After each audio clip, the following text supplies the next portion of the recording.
Hello my dear friends, welcome to our channel Rajasthan G K training. मैं अनीस मेवाल आज आपके बीच में फिर से हाजिर हूँ।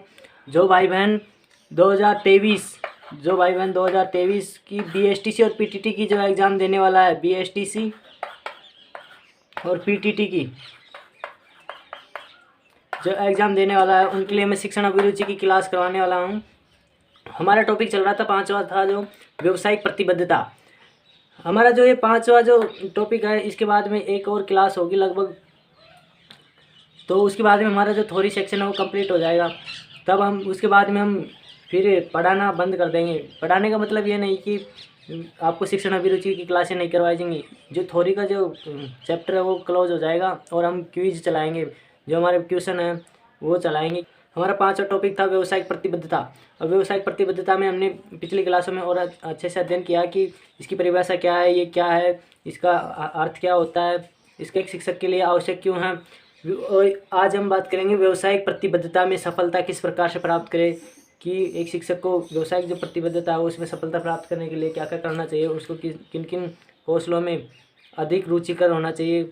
विद्यार्थियों, हम बात करें व्यावसायिक प्रतिबद्धता की कि व्यावसायिक प्रतिबद्धता में सफलता किस प्रकार से प्राप्त करें, तो उसके लिए है सबसे पहला और सबसे मोस्ट इम्पोर्टेंट है शिक्षण व्यवसाय में रुचि। यदि हम कोई कार्य कर रहे हैं और उसमें हमें इंटरेस्ट ही नहीं है, रुचि नहीं है, तो हम कैसे उसे बेटर कर पाएंगे। इस वजह से एक जो शिक्षण व्यवसाय है उसमें रुचि होना बहुत ही आवश्यक है। पढ़ाने के लिए क्या होना चाहिए, अब जो शिक्षक का व्यवसाय हो गया पढ़ाना, तो पढ़ाने के लिए जो शिक्षण है उसमें पढ़ाने के लिए क्या होनी चाहिए, सकारात्मक सोच होनी चाहिए।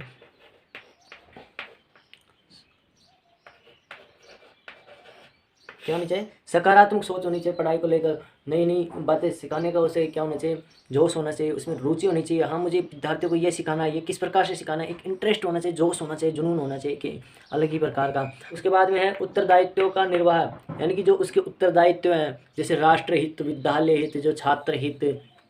ऐसे नहीं कि जो मेरा कार्य पढ़ाना उसमें आलसी कर रहा है, रोटी राम बन गया, आया पोसार खाए चले गए, बैठ गए कुर्सी पे, कुछ नहीं लेना देना। उसको जो उत्तरदायित्व है, उसके जो मोरल ड्यूटीज हैं उसकी, उनका क्या करना चाहिए, उसे पालना करनी चाहिए उनकी। छात्र हित हो गया, छात्र हित, राष्ट्र हित और विद्यालय हित।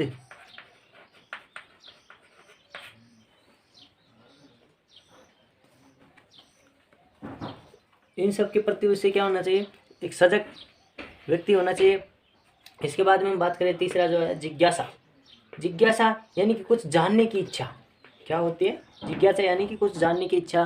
कोई वस्तु है, कोई शब्द है, पढ़ाई से रिलेटिव चीज़ है, किसी घटना के बारे में जानना, जो भी हम कुछ जानना चाहते हैं वो क्या होती है, जिज्ञासा होती है। और जो जिज्ञासा होती है वो किससे संबंधित होती है, अध्ययनशील जो व्यक्ति रहेगा,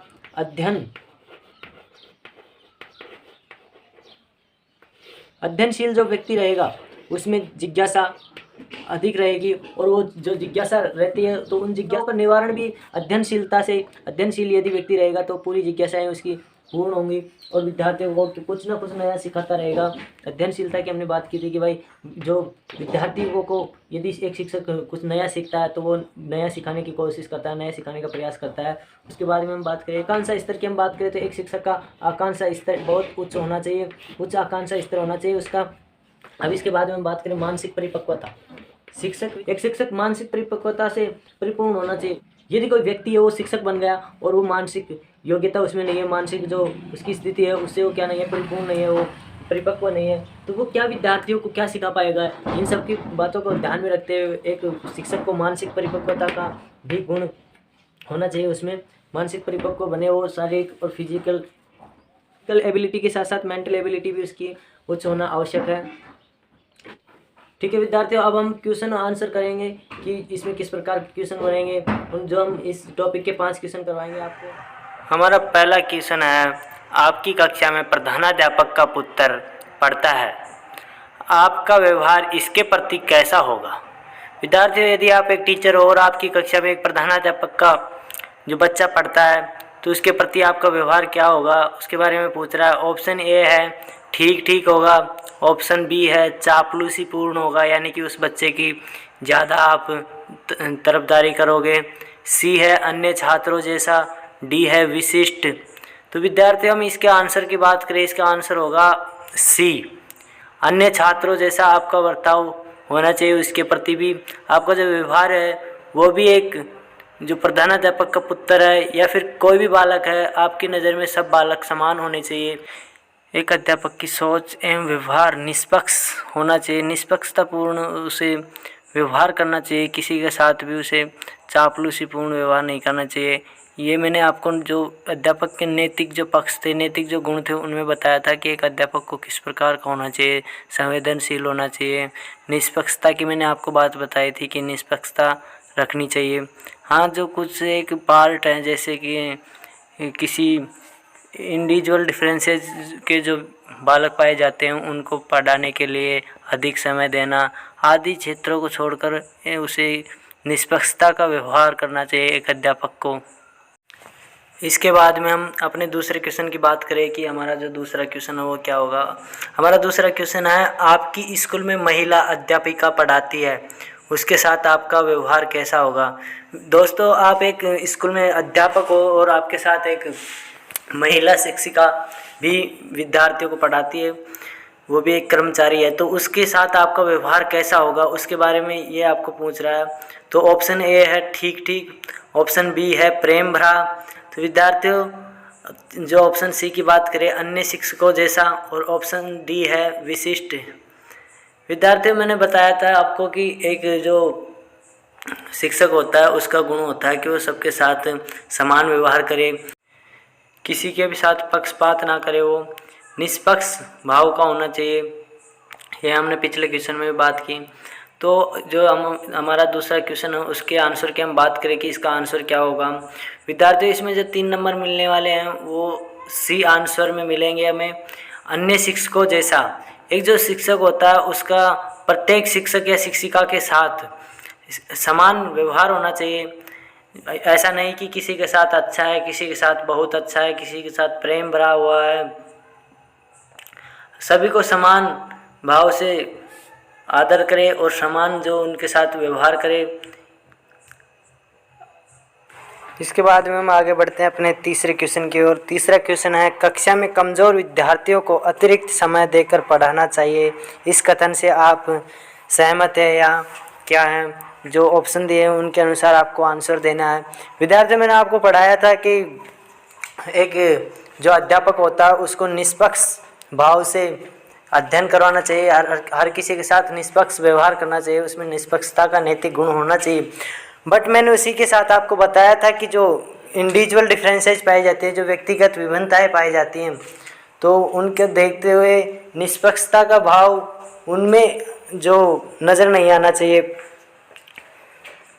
पर हम इस जो क्वेश्चन की बात करें कि इस क्वेश्चन का आंसर क्या होगा कि एक जो कक्षा में कमज़ोर विद्यार्थी हैं उनको आप अतिरिक्त समय देकर पढ़ा रहे हो। तो पहला ऑप्शन है ए पूर्ण सहमत हैं, बी शायद, सी है आंशिक सहमत और डी है असहमत। कि जो ऐसा करना चाहिए एक अध्यापक को, इसके लिए आप सहमत है या असहमत हैं, पूर्ण तरह से सहमत है या आंशिक रूप से सहमत है। तो हम इसके आंसर की बात करें कि इसका आंसर क्या होगा, तो इसका आंसर सटीक जो आंसर होगा जिसमें हमें 3 नंबर मिलेंगे वो आंसर होगा पूर्ण सहमत। इसका आंसर होगा क्या? ए पूर्ण सहमत। अब हम जो नेक्स्ट जो हमारा क्वेश्चन है उसकी बात करें कि हमारा नेक्स्ट क्वेश्चन क्या होगा। नेक्स्ट क्वेश्चन जो चौथा है वो क्वेश्चन होगा हमारा,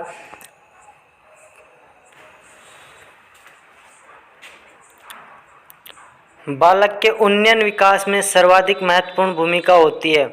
हम बात करें कि एक जो बालक होता है उसके जो निम्न स्तर से लेकर उच्च स्तर तक की जो भागीदारी होती है कि उसका निम्न स्तर से उच्च स्तर किस प्रकार से बढ़ता है, उसमें किस चीज़ की अधिकतर भूमिका होती है, इसकी हम बात करें तो ऑप्शन है पहला समर्पित शिक्षक की, अच्छी पुस्तकों की, उत्तम क्रीड़ा स्थल की, विद्यालय भवन की।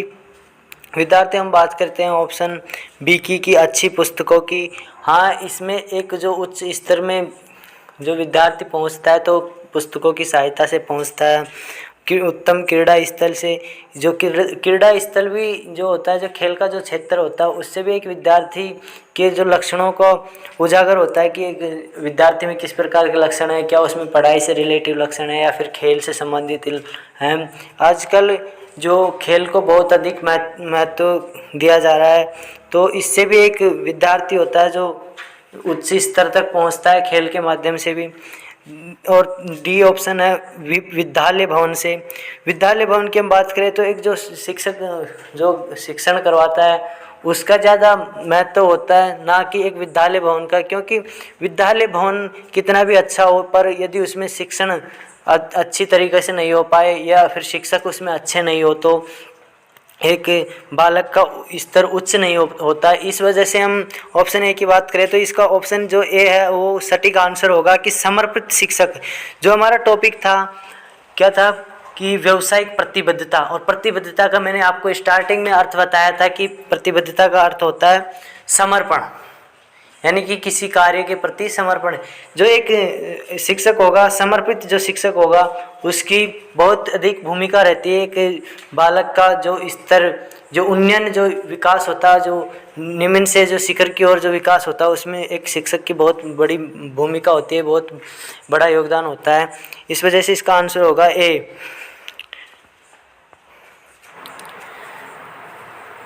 ये तो हमने बात कर ली कि एक विद्यार्थी का विकास किस प्रकार से होगा, जो विद्यालय समाज है उसमें किस प्रकार का एक शिक्षक का व्यवहार होना चाहिए। अब हम बात करेंगे पांचवा क्वेश्चन जो है हमारा, पड़ोसी के साथ मधुर संबंध होने चाहिए, कथन से आप सहमत है या असहमत।